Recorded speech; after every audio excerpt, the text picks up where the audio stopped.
Hello and welcome to another episode of Unboxing with Paul. And today I'm excited to bring you Ghostek's Iron Armor case for the Galaxy A52. Let's take a look at it.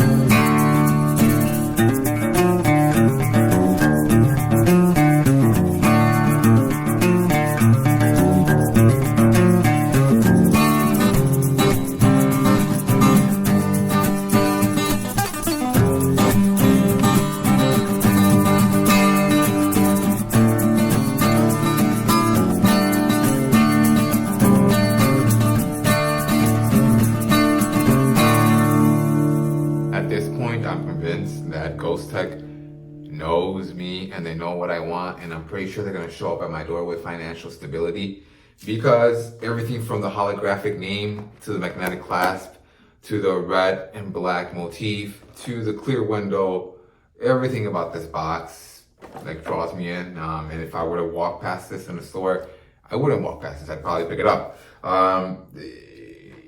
You only get one shot at a first impression, and this box definitely nails it. You can currently find this case on Ghostek's website for only $24.98. In the box, we always get a little Ghostek sticker, matte black, to help build some of that brand loyalty. Now, I'm a fan of these Iron Armor cases as they're quite the bang for the buck. Again, they're only $24.98. The reason why that's a big deal is because you get quite a bit. For those $25, you got a tempered glass screen protector. You got a case that has a kickstand, a debit credit card holder, as well as a belt clip. Typically, these cases are made of a two material construction, with the inner part being a thermoplastic polyurethane to be able to absorb some of those impacts when your phone gets dropped and so it doesn't rattle around. And then on the outside, you're going to have a black polycarbonate that is meant to be more scratch resistant and meant to aid in the longevity of your case. Without further ado, let's go ahead and pop our phone into it and see how it fits it. So immediately right off the bat, something that I always liked about these Iron Armor cases is that huge indent and lip that you get around your camera pump. It's going to be very nicely protected. Not only that, when you flip it over to the front side, you're going to see that there's also a very aggressive lip right on the front. It appears to be a 2mm lip, so that in case your phone happens to fall flat on its face, it's not going to be damaged quite as much as if it did not have a case.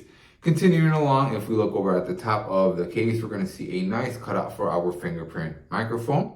If we look over to the right side of the case, we're going to see our volume up and volume down buttons with the plus and minus symbols. Very nice attention to detail. In addition to that, we also have our power button, which has that power symbol as well. Very nice attention to detail. Not to mention, at the very bottom, we have a little loop in case you want to stick a lanyard in there, as if it were 2015 all over again. When we go over to the bottom of the case, we're going to see our cutout for our speaker, a cutout in the center for our Type-C port, one more cutout for our pinhole microphone, my apologies, as well as one for our headphone jack. As mentioned earlier, this case does come with a credit card holder, or you could also stick your ID in there, which is what most of us would do, as most of us tend to have digital wallets.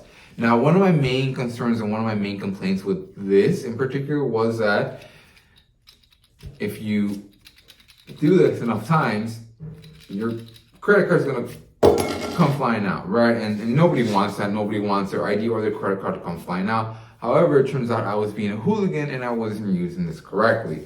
What you're meant to do is use it as the company intended and use the whole thing together, like so.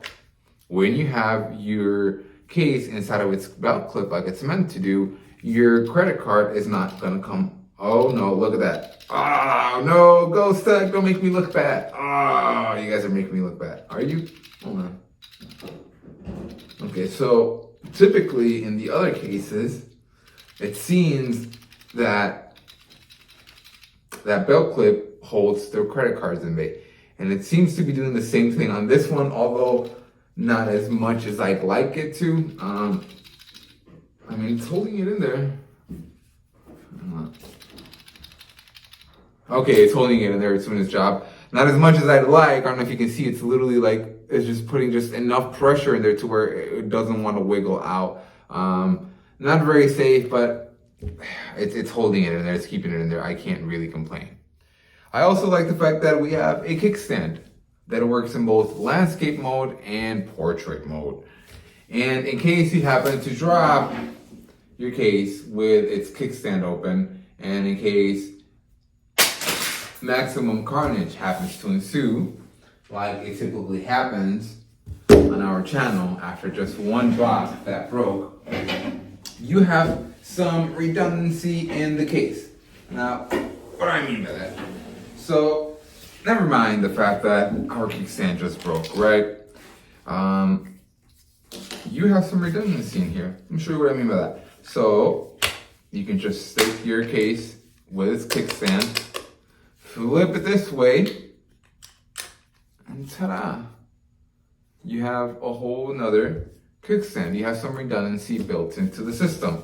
Now, I know that I always do it the wrong way, and I typically have the back facing out. But again, you can do it this way.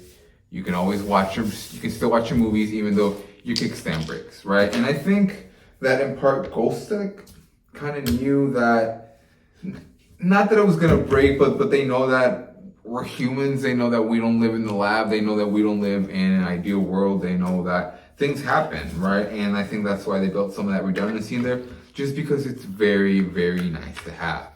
In my opinion, Ghostek built this secondary kickstand in there just because they know that we're humans, right? They know that we are not in a lab, that we don't live in a perfect world, and that things tend to break. And it's nice to have some redundancy in the system in case one fails, right? And we saw the last one fail at 5 drops. We're going to see how many drops it takes for this one to fail with the kickstand fully open, right? So that was the first one. We're going to keep going. There we go. So this second time it failed as well. The inner spring is completely gone and we did have some parts break. Now what I'm seeing is that obviously these things are not meant to take abuse, especially not while a kickstand is open, right? From what I'm seeing, it looks like Ghostek's aluminum kickstand is one of the most well-built ones and ones that last the longest. Because this one already fell apart. Now again, this isn't something bad. This isn't, a point to be deducted from Ghostek. This is just showing what kind of abuse this mechanism can't take. And again, I think they did a very good job in addressing that by building some redundancy in here, even though they kind of failed as well. Let me know in the comments, what are your thoughts on Ghostek cases? Have you guys come across other cases that look practically indestructible? Because I too would like to come across something like that. And make sure to be subscribed so that you guys can be entered into the giveaway for another Alcatel Joy Tab 2 tablet. The moment I reach 1,000 subscribers, I'm actually going to be giving away a second Alcatel Joy Tab 2 tablet. As you guys can see, we did a giveaway not too long ago for our 750 subscribers. And as always, thanks for watching.